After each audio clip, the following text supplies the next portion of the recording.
You guys! I mean, first of all, this is insane. Like, this crowd, like, I have done panels, we have done shows, we have done, like, One Direction shit. This is banana. Also, like, this is like a really esteemed location, and I am we're all in like our Swiftie era right now. This is amazing. So I just want to thank all of you guys and congratulate you guys because what we just got to see was incredible. So first, for Mark and Roland, I have a bunch of questions for you guys. But first, Leave with us? Yes. We gotta make them wait. They're so excited right now. It could just end poorly. What did you guys take from season 1 that you felt worked and you made sure that you wanted to like kind of expand it in season 2? And was there anything that you were like, we can get rid of that?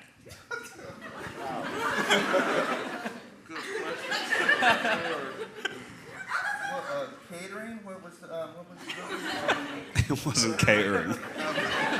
What worked was trust in your actors, right? Good scenes for good actors. I think we thought we could do better in Dubai. You just had to, right? We had to like kind of up the stakes in the actual interview itself. What didn't work last year? Well, a lot didn't work. We learned a lot about our ambition level, right? So we generally have scripts that need about 18 days to shoot, and we're shooting somewhere between 12 and 14 days. So we're still learning about how to do that. That's actually that's still double the schedule for like a regular network show. It's not. We should write simpler things. Yeah. And just a couple vampires sitting around a diner talking. Right. That would work a little. So bit. there are a lot of shows that adapt IP and source materials, and a lot of them do it really well. But there are very few that do it with so much evident care about the source and the fans of the source. Does that make it harder or easier for you guys, knowing that you guys care as much about it as they do? I think we feel the burden of the fans, and we can't disappoint them. You guys are tough. So we can't disappoint them, but at the same time, we have to make it our own. And I really do believe that what you just saw last season, and you'll see when the rest of this season, is Roland Jones' interpretation of Anne's interview with the vampire. So we were beholden, and then we let ourselves go. Well, we have a really beautiful book, and it's a book. And we were tasked with making a really, really good television show. They're built differently. Constantly tried to like play what would Anne do if she was in the room and tasked by AMC to make this thing. But it's not a burden. It's total inspiration, right? Because you have this thing that a certain part of the world, not everybody likes this show, and that's cool. But there's some people who love this show, and it's a real honor and a total privilege to try to deliver that. And you guys had the benefit of her subsequent vampire novels to fill in the backstories and to flesh these characters out that maybe some of them didn't get a ton of play in the novels, like Santiago and like even Malloy. What can you tell us without? And there's going to be a lot of like without spoiling anything, so just get ready. Were there any books that you dipped into that people could maybe expect to see things? I mean, in season 1, we've come up with this goofy, the Great Conversion or whatever we come up with it. But that's, you guys all know that's just dribblings of what's coming in Queen of the Damned. You guys all get that, right? So that's cool. Vampire Armand comes.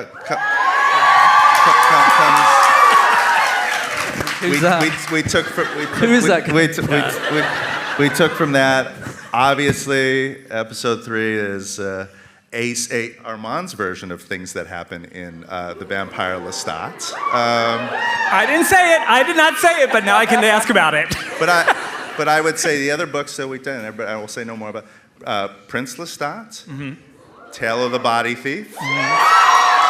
And what else have we? More. Oh, and a piece of short fiction that Anne wrote. Oh, wow. Okay. Yeah. An interview that was a short story. We took a little bit of that. There's a beautiful archive in Tulane. There's a lot of treasure there for stuff that she did. Yes. All right. Mark, what can you tell us about changing the setting? Because this is a big deal. Like, not only are you changing the setting, there's a big cast change, there's new cast, there's new characters. How was it leaving, like, the New Orleans of it all behind? And how is Prague as Paris? Well, we shot mostly in Prague for Paris, but we also shot a week in Paris. So you'll see the last 2 shots in this episode are actually in Paris. New Orleans was tough to leave. It was a real home for us, and we felt her presence the entire time we were there. And in fact, a little bit of a spoiler alert, we shot a little bit in New Orleans, and this season we went back briefly. And Jacob wrote the sweetest email message to all of the cast and crew and just said that they were family and how important it was to be back. Wow. A private email. Right? You wrote it to 150 people. That's fair. You're also overseeing the entire Immortal universe. We are in the middle of shooting the 2nd season of Mayfair Witches, and we are very close, I can't say too much about it, doing a show called The Talamasca, which I think is something entirely different, but it's all under the Anne Rice umbrella. So I can't ask too much about that, but I'm very excited about that. So you have Mayfair, and there was a name drop in Mayfair Witches. Will we see any Easter eggs? Are there any crossover kind of nods that we can look for? Maybe. Fine. That's all you're gonna. You heard it I know. from people. That's all you're gonna give them. That's it. There's a character that's in this season of Big Mouth over here. A vampire that is in season 2 of Mayfair Witches. Yes. We're beginning to dribble in. All right, okay. All right, now since Roland is really the one who's spilling it all, let's talk about Ben Daniels coming on. You worked with him on The Exorcist. Sure did. Yeah. Did you want to take a call? No, but I did. Which one of you guys does the best Ben Daniels impression? Because he said that he wanted to be here today, so he sent a message. Oh, okay. Does anyone do a Ben? See my. Try a little bit of it. Okay. So you could do in your best. Yeah. Oh, I haven't read this. Okay. Oh wait. Okay, go ahead. Yeah, I really haven't read this. What did you say? I would love for Roland Jones to read something in public lewd, crude, and potentially libelous, as befitting Santy Baby. But if I were there, and wild horses have managed to drag me away, he's so English. I would praise this extraordinarily talented cast, who were so welcoming and generous, funny, and also serious. Okay. He's talking about me. Producers, designers, hair. Oh, the hair. Francesco. Be still, my beating heart. Costume, makeup. The whole job was an utter delight. I hate being gooey, but it was an amazing summer, even with the joys of a strike. I hope everyone has an amazing evening. I'm off to drink some blood, as it's just turned midnight here, and I am starving. Oh, there's a shorter one. I know. I could have read the short one. That was bad. That was phenomenal. Thank you.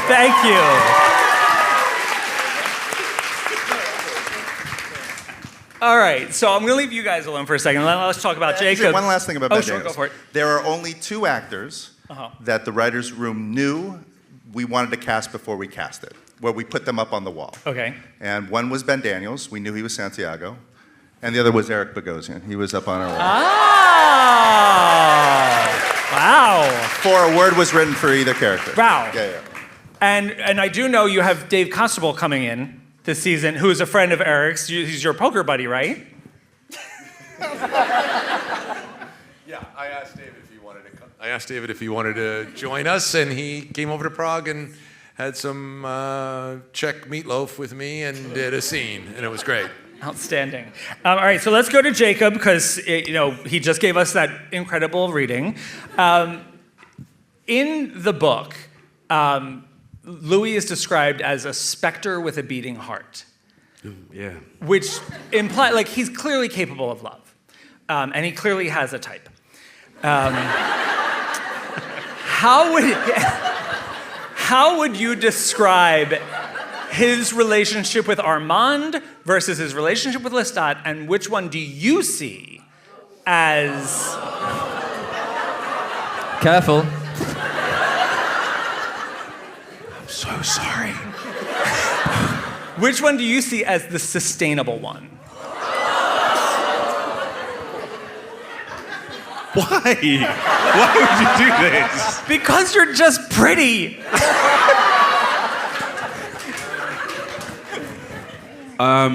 So, we don't need to compare them, for one. Right. It's very different. They're very different.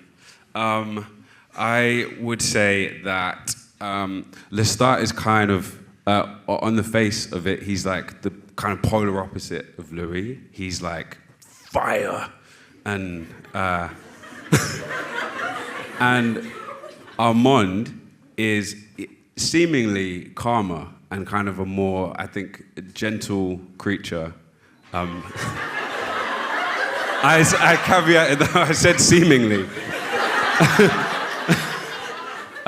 But he's actually like a kettle sorry, I didn't mean that as in, it's like boiling over. Very English. It was a terrible, teapot? That's even more British. I would call myself a blender. He's an overflowing blender. Also, by the way, I want to point out that they're 70 years in at this point when we see them in Dubai. They're like wearing pajamas. They're like, feel like they need a date night. Yeah, I mean, you've answered your own question, really. Yeah. Okay. Sustainability is relative. But you and Sam, you guys shared so much screen time together last season. Not so much in the beginning of this season. Did that actually help create sort of a tension or a distance for the stuff that you did have to film as like Dreamstat? To me. For both of you, yeah. It was like slipping on a glove, like a glove that fits really well. It wasn't. Wait, is that dirty? What? An old sock. I don't know what. What is in your home? Teapots and dirty socks? A lint-covered. Yes. All right, you and Delaney have a ton of stuff in the beginning, a ton, and we'll get to this little powerhouse in a second. Because my God. Can you talk about the evolution of his relationship with Claudia in the beginning of this season? Because it makes me uncomfortable. I'm very sad. I think we're all hurting a little bit that these two are at odds. How was this having to like kind of just jump into telling that story with somebody that is so adorable? Oh, I know. Their relationship is fraught at the beginning. We talked about this earlier on, didn't we? Like, because in Delaney's chemistry test, she was instantly fantastic and just did a beautiful job. But we did one where we just didn't look at each other for the whole scene. There's a scene in episode 2 where they're kind of talking about Paris and the promise of Paris. And it felt like just chopping it up with like a family member. And I was really looking forward to kind of those sort of hangout moments with Delaney because it felt so comfortable. And then it's like our first 3 weeks was just like not talking to each other, just misery, Eastern European misery. The chemistry read I did with Jacob was honestly amazing. Rolin was there as well. And it's like the first chemistry read that I've done where everyone in the room kind of disappeared. No offense, Rolin. And Levin was there as well, and it was so comfortable. And I left with a feeling of fulfillment, obviously uncertainty, but I was fulfilled because I was happy with what I did with Jacob because it was so natural. And I was hoping that I would really get the job, and then I did like 1.5 days later. So yeah, I'm very thankful. And your first scene Took was... them 1.5 days to get back to you? Yeah, 1.5 days. And then... Why weren't you guys more in a rush? Weren't you already in production? We knew 45 minutes later. We went to 1.5 minutes after you left the room. Walked across the street, had that fake lunch, and Jacob, memory, the whole marketing thing is around memory this season, and these and you have these amazing moments where you have these breakthroughs, where the memories that you have been holding on to for centuries really are shattered and they're recast. Is Louis becoming a more reliable narrator this season? That felt like an attack. Well, he did have to tell the story twice. I feel like he's as reliable. You can help me here, Rolly. I feel like he's as reliable as if you were to ask anybody about their version of events. It almost feels like a dirty word now, unreliable narrator, because I think it's very subjective, of course. But in season 2, I think he genuinely wants to know. He wants to know who he right. is. It's not an attack because he's remembering it differently now. It's not like he's been lying, aside from the whole Armand thing. But it is like these are great. These are great. These are great emotional beats for you to get to play because they do kind of change who he is as the story plays out. Yeah, and there are just really beautiful moments of revelation in this season that some are heartbreaking, some are terrifying, and I think this has become Louis' Odyssey as much as Daniel's, as much as I finished the last color and sound mix 7 or 8 days ago for the finale. And one thing I can tell you all is Jacob Anderson, in his scenes in Dubai, he's incredible, as always, in everything. His scenes in Dubai this year are dead letter perfect. Wow. Thank you. All right. For all of those moments. Yeah. For all those moments. Very and nice. you haven't seen the last 2. No, I have not. We'll talk. Now, speaking of perfect, Sam Reid. This is, so TV, you guys know, TV is filled with characters that like people love to hate and hate to love. This isn't even a guy that I feel like I hate. Like, I kind of love that he's kind of hateful, but what is your magic trick or like source? How are you glamoring us into rooting for this guy? I root for him, so. I feel like I understand him. Like, I feel like, it's really difficult because we can't see you at all. It's very, very dark. So, like, I wish I could see you guys. Hey, it's so much easier rather than like sitting into like staring into a void.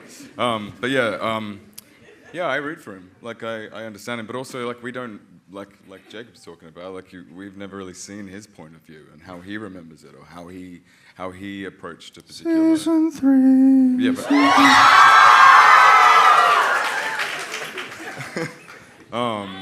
So, yeah, I don't know. Yeah. Well, it's interesting because even in the first episode, when Dreamstat shows up, at first you're like, oh my God, and he levels this horrifying threat, which I'm so into, because I am going to use that line. Like, I'm waiting until you're happy. But he doesn't say that. Louis says that. It's not Lestat who's saying that. That's Louis, do you know what I mean? And so I think that was kind of like, Louis is putting those words into his projection of what he thinks Lestat might say or how he feels about Lestat. So Dreamstat is kind of like, it's different. It's not necessarily Lestat, so we got to play with it. I could be different. I can, like, you know. But one thing we thought about a lot was in the Vampire Lestat, he says, you know, he didn't want to talk about the softer moments, the gentler moments, the times when, you know, it was just pretty chill. Like, you know, that's what he doesn't want to talk about in the book. And so what if he's haunted by those moments? You know, what if he can't not think about those moments? So what happens if their dynamic isn't so tumultuous? Maybe it's just a little bit more, you know, calm, casual, you know. So it's more fun to play a ghost that is surprising rather than a ghost who's like really terrifying. So now that you put it in that way, so you got to play Lestat season 1. Louis' version of Lestat. Dreamstat. Yeah. Louis' version of Lestat remembering a story that he doesn't fully remember. The dream. Now you have the dream version, which is Louis. That's true. Yeah. You have the dream version, which is Louis, and then we also get a version of Lestat as a young actor. Yeah, Armand's version of Yes, Lestat. Armand's version. So Armand's pretty accurate. this is amazing. Like, His memory's how great pretty is this, good. though? How great is this to get to play like this, like literally multifaceted character? Yeah, it's a great joy. And the books are like that too, you know, and Roland's done this extraordinary adaptation and has brought that in. And like, you know, I don't know how many people have read the books here, but there's some discrepancy as you go through them. Like sometimes like, oh, this is a bit different, you know, like, oh, this one's a bit different. And you know, there was lots of time between them when she was writing them. So how do you kind of like make that coherent? And I think Roland's done this amazing job of going, well, it is all about point of view. And as Jacob said, it's not like there is one wrong and one right story. There's not one liar and one truth sayer. It's not about that. We all remember things in different ways. And so it's such a joy as an actor to play like lots of different versions of a person. They live forever. I mean, how can we ever, like no one stays the same. Like we always change, you know? So do you have any specific moment in the last 2 seasons where you could point to and say that's the real Lestat?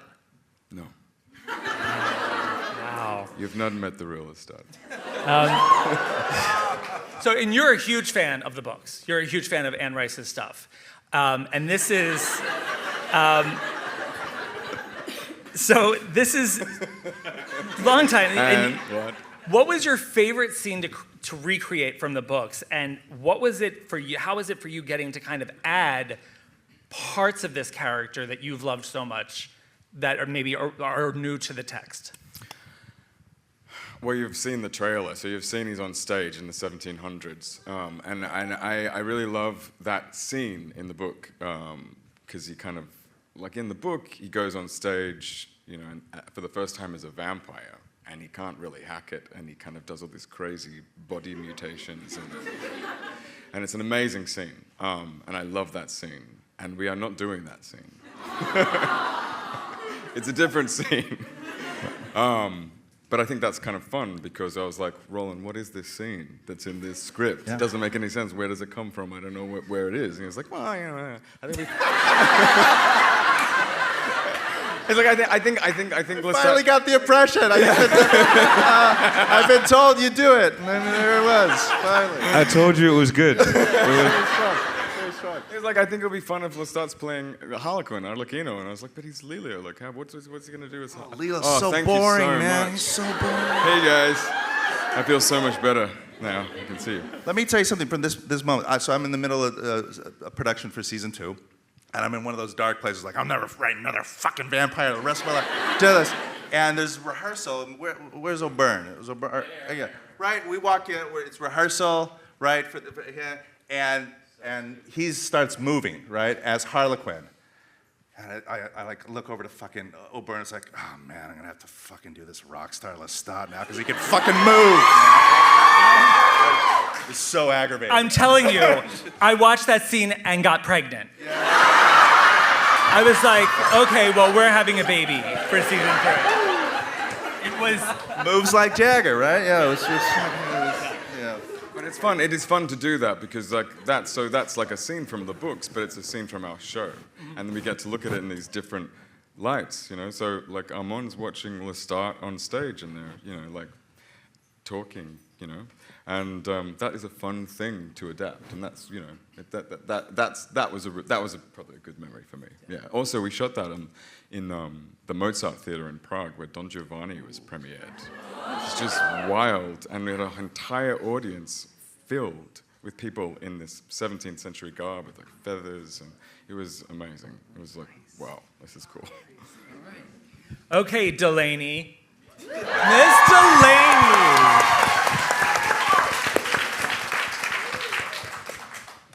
When I say powerhouse, like, I'm not kidding. This is a role that is so complicated. And for you to have stepped into it with such just clarity of character, such ferocity, this is unbelievable. Like, I'm crazed about this version of Claudia. Like, what did you take from season 1 and kind of like add like kerosene to? I took a lot from the book, actually. The way Anne Rice writes about Claudia is extremely descriptive, that I was able to kind of make up a version of Claudia in my head. And Bailey left me a very good foundation to pick up from. But yeah, Claudia's my little angry demon. I love her. And yeah, I'm excited for everybody to see this version of her. Yeah. And you had like 3 or 4 days between getting the job and getting on set, right? Yes. That's bonkers. That might be child labor, lols. And you also had to like learn languages, and your first day was the jump scene, right? Yes. Yeah. Yeah. Honestly, my first day, I'll never forget my first day. This was the most magical day ever. I was just on adrenaline. They were like, "Can you do this?" I was like, "Yeah, 10 times over, let's go." But yeah, I'm so fun. And I spent a month with Jacob, just me and him roaming Europe together. But yeah, my first scene was the jump scene. It was a night shoot. I jumped on this guy and clamped down on his neck, and I was like, "Oh yeah, this is where I'm supposed to be." Yeah. And those first weeks working with Jacob and going through this ride, that must have really helped you get this character and see why she was so angry and what we can do with that anger. Yes, she's very angry, which was very hard because Jacob is so lovely. No, he really is. Like, anytime there was like doubt in my face, he'd come over and say something really stupid. Yeah. So I was very That's thankful more for like that. it. That sounds right. Yeah. So Claudia, the way she's described in the book, she's also much younger in the book, but they mention, or Anne Rice mentions how she like loves having money and then using it to buy things. Yes. And then we get this Claudia, who's a little older and has like a little bit better taste and a little bit more access. And I was like, oh, if she was alive today, she'd be those girls that go into like Sephora and mix things up. Yeah. She'd be like one of those terrifying teen girls. Yeah. Oh yeah. I think she'd still be stealing things. Yeah. Right. She wouldn't have to. Yeah, she'd just walk out with extra big trousers, and everyone's like, they look a bit odd. She is so desperate to find people like herself. Yes. And then when you guys get to Paris, and again, this is not spoiling anything, but you fall in with the theater. What was it like working with Ben Daniels? And explain to me the relationship between Santiago and Claudia. Yes, working with Ben Daniels is amazing. He's very, very mischievous. If he catches you laughing in a take and you're trying to suppress it, he'll keep going until you break. But I had a full circle moment with Ben. I watched his play just before I got this casting, and then I was in makeup finalizing Claudia, and Rolling came in and he was like, "Oh yeah, Ben Daniels is playing Santiago.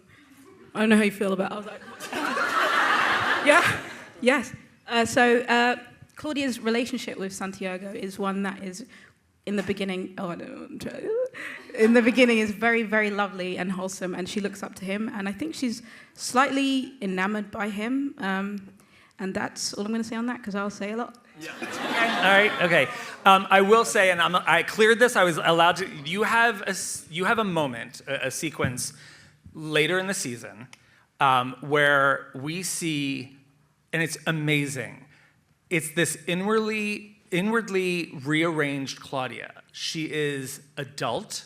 She is assured. She is very in her own skin. And it's amazing because we never get to see how she got there, but we see what she's like now. How was that for you, getting to finally break out of like this little girl with an adult mindset to actually playing a sequence where she was almost a peer to Jacob? Can you repeat that, sorry? How was it getting the cafe scene in 6? Yeah. I think that's more just her pushing Louis to get to admit a bit about himself. She knows Louis. I think she knows Louis better than he knows himself. And Louis thinks he knows Claudia, but he really doesn't, to her full extent. Yeah, and I think that's more of what that scene is. Okay. In my humble opinion. That's also like it's the tragedy of this season is their relationship. Fully. And a lot of misunderstandings of each other. It's very sad. Mostly on Louis' part. All right. We're going to stay away from the rest of that. So we're going to go to Eric. Eric, first of all, yes. Let's just talk, Eric Bogosian is an icon. This man is an icon. And I love Daniel Malloy so much because he's the only person who, he gets sarcasm, and I feel like the undead don't. So he's saying shit, and they're taking it, to heart, and you're like... but now he's at a stage where he knows truly how dangerous it is to continue this interview.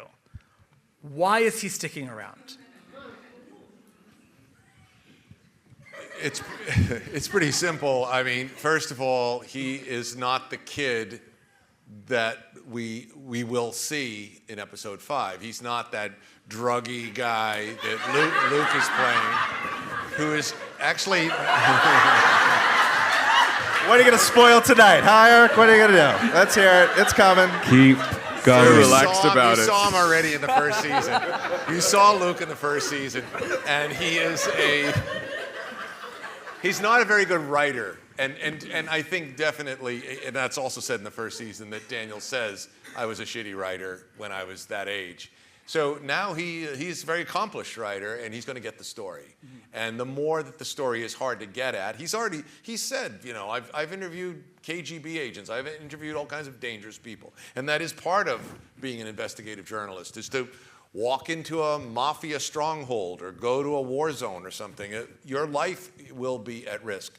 But there's another aspect, and that's this guy was lying to me, and now he thinks he's going to intimidate me, and I don't get bullied. It just doesn't. It's not in the cards. You push, I push back harder, and that's me and Daniel, and I relate to it, and that's the deal.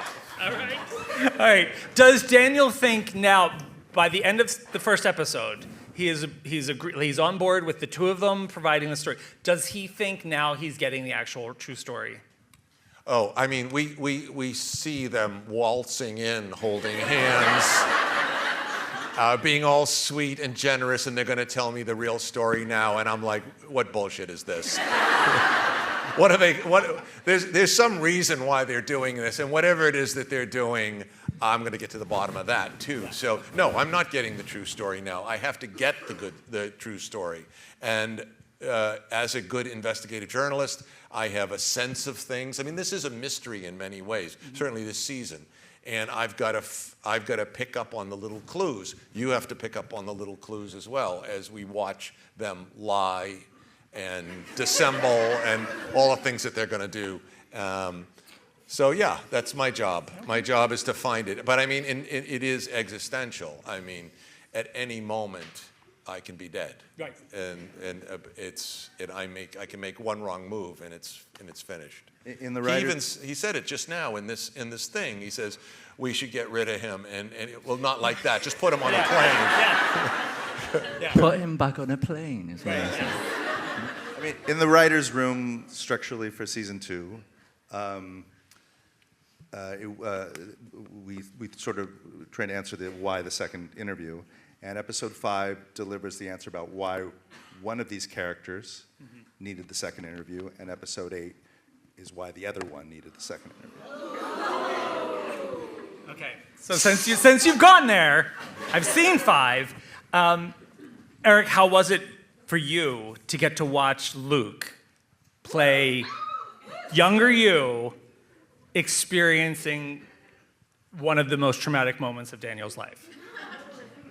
One of the most dramatic moments of Daniel's life. One of the most dramatic moments I've ever seen on television. I mean, the script is genius, and I'm not in those scenes. It's those guys. Hannah Moskowitz wrote it right there, folks. Oh. She's sitting there. Oh my God. Stand up, because that episode is amazing.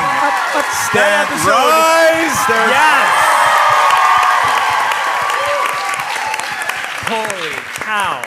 That episode. And Jonathan Seniceros. It was just. Yeah, so what was it like? I mean, look, Luke does some heavy lifting, and and you've seen it, they haven't, but it's an incredible experience to be an actor who's playing a role that has all this other part to it that I didn't do. I mean, Luke does the scenes, but they're there, I know them, they're part of me, and they're going to inform I don't know if they're equally, they're very intense, the scenes that I have with Jacob. So that's their own, but they're sort of another dimension. And also, I have to say that this is a dimension I go into as an actor that I've never gone into before in front of a camera. It was quite an experience. And I'm sorry, Jacob, but we have to give you credit because your ability, your support, I mean, working with you is like flying, and it's just beautiful. So anyway, that's all I got to say about The that. feeling is very, very mutual, Eric. Genuinely.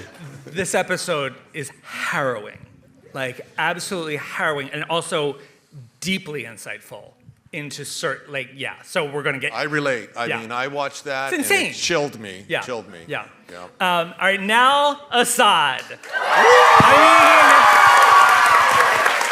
Talk about flying. I am obsessed with the mental cat and mouse that is going on between Armand and Daniel. These two, and this is such a credit to the writing because it's happening without actual dialogue, but it's these looks that they give each other.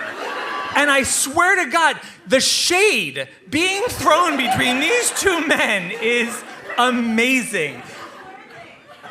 Assad, let us just talk about how everyone is obviously so excited about Armand. He is very different from the book version. He is definitely questionable. But I am here to say that by episode 3, you're gonna be shipping him. You're just gonna be like, I would like an Assad show. How has it been getting to be kind of not the spoiler to this central, connection, but the third? Hi everyone. Hello. God, I'm really nervous. I don't know why. It's partly because of this, partly also because I am in constant awe of everyone here, and I'm actually quite intimidated by you guys. Even though we've got to know each other, and I'm still really, really intimidated. But those looks, just about I think sometimes I'm in between scenes, I just wonder if they're keeping the cameras rolling, and some of those looks are actually love, and some of them are what's for lunch, and some of them, but I can't say that it's like technique or whatever. But I don't know. It's something's happened and it's good. But like Eric said, and like everyone's kind of reiterated, this like entire team is just so safe and open and kind, and I think it allows us to try things without any inhibition. Yeah. There's love there. Yeah. There's love between Armand and Louis. Yeah. When did you start kind of working on that chemistry? Because season 1, you had to kind of play it like, this is my boss. Yeah. Yeah, I mean, we started talking as soon as, after I got the part, you guys were still filming, and I was still in London, and we started emailing each other, Jacob and I, and then when I got to New Orleans, we were doing Rashid in Dubai, but we were like, I don't know, it was like, I remember, Jacob, you were like, this is going to be exciting, like, this thing next season is going to be, like, what's this going to be? And I was like, I don't know. I think I called you the big VA as well, because I was like... You did, yeah. I was trying to be cryptic. Exactly. That was another private email, and you were like, welcome, big VA, which it'll be on Twitter tonight, I think. I'm not a creep. Please don't. It's not. But yeah, I mean, like, you know, it had been brewing for me from then, and I knew that season 1 was for like learning experience, because I got to just sort of sit back and observe and see these amazing actors do their thing, and then I watched the show as an audience member, which I was so grateful for. I didn't, because Roland rightly and Mark, you guys kept me away from any sort of press, so I didn't have to. The pressure wasn't there, so I could observe and watch it, and I loved the show as an audience member. But then I was also like, fuck, how am I going to get there? But yeah, I think it was brewing for a long time. Again, I'm not spoiling anything, but there is, you and Jacob kind of have like, it's a weird meet cute kind of situation. Maybe, so your first date, I would say, is, I think, Delaney, you called it Murder Mansion? Oh, yeah. Yes, Murder Mansion. Murder Mansion. So it's kind of like the first time we see these two sniffing around each other. And what I don't think anyone understands is what Armand was like back then. Because again, he's the oldest one on the canvas at this point. Yeah. Yeah. How would you describe Armand when Louis meets him? Lost, a bit like me. but putting on this really facade of power that I think Louis can see through, which might be why it entices Louis into sort of dissecting through it. I don't know. That's all I can do. All right, I'm going to try to get to some audience questions, because this is, we'll give this to you. What was your favorite Dubai moment this season? My favorite Dubai moment? All my looks with this guy. All those little dots back and forth. All right. Let's go with Eric. What is something that sets apart filming Interview from any other project you've worked on? Well, I mentioned it before. The writing of this show puts me in positions of, look, I'm often, my thing is like angry or broad or the bossy, grumpy dad boss guy, something like that. I don't know. But this script, this season, demands that I drop down into some sad stuff, some stuff where I have to actually feel, emotions, and that aren't like just getting angry at somebody, which I'm kind of used to. I wish I could describe it better, but just want to say that I'm really thankful that I got to go to these places in front of a camera with very sure hands taking me there, and also that I'm at a place in my life where I can go there. As a young actor, when I first started, like in high school, the fact that I could yell and create all kinds of havoc on stage was that's what made me a good actor. But I've learned over the years that subtlety is so much harder, and that's what they ask of us on this show. And fortunately, we have great partners, so we get to go there. Nice. All right, for the family over here, were there any fun moments offset that happened offset that still make you laugh?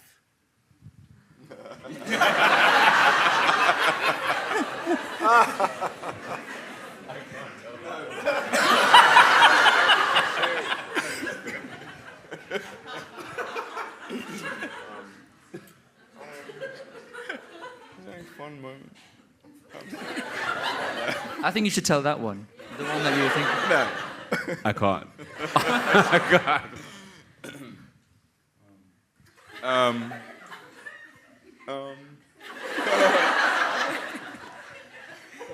We did have fun. It's not like... I have to say, I've never seen two actors in a company behave the way these two guys. Right? I got to set when I first met them, and they were already like as if they were stuck to each other, like brothers, and they were dressed in some weird costume that day. I don't know if you remember, and it was and then I watched them just like they follow each other around. Like whenever they're not in scenes, they're like two puppies playing with each other all day long, and it was really something. Especially at Comic-Con, that was really fun. Eric makes us grown laugh. adults. Just make shit up. Also, hang on. Eric was at Comic-Con with us. Yeah. And we Following you went around. as green witches. Yeah, that was fun. Delaney, who made you feel welcome first on set? Oh, Jacob. Yeah. Jacob. Was he the Jacob first person you Rollin. met? Yes, actually. In my audition, okay, I'm going to tell this. In my audition, I went to the bathroom, and I was coming out, and Jacob was going in, and we pulled open the door at the same time, and I just went, oh, hi, and he went, hi, and then I went and sat on the sofa, and I was like, oh, you fucking. And I was like, yeah, okay, the audition is done now. All right, and this is the last one, and it's a speed round. Sorry, guys. Because it also says there was one in here that says, wrap by 9:25 with an exclamation point, so you know they're serious. What TV show would each of your characters binge? We'll start. We'll just go down here. Buffy the Vampire Slayer. I'm Breaking Bad, man. That's all right. I think the OA. Oh! Yeah. Yeah. I'm going to say, I think he would watch, and I forgive me because I don't really know the names of all of these things, but I think he would watch like the Housewives of Beverly Hills. And I think he would sit there.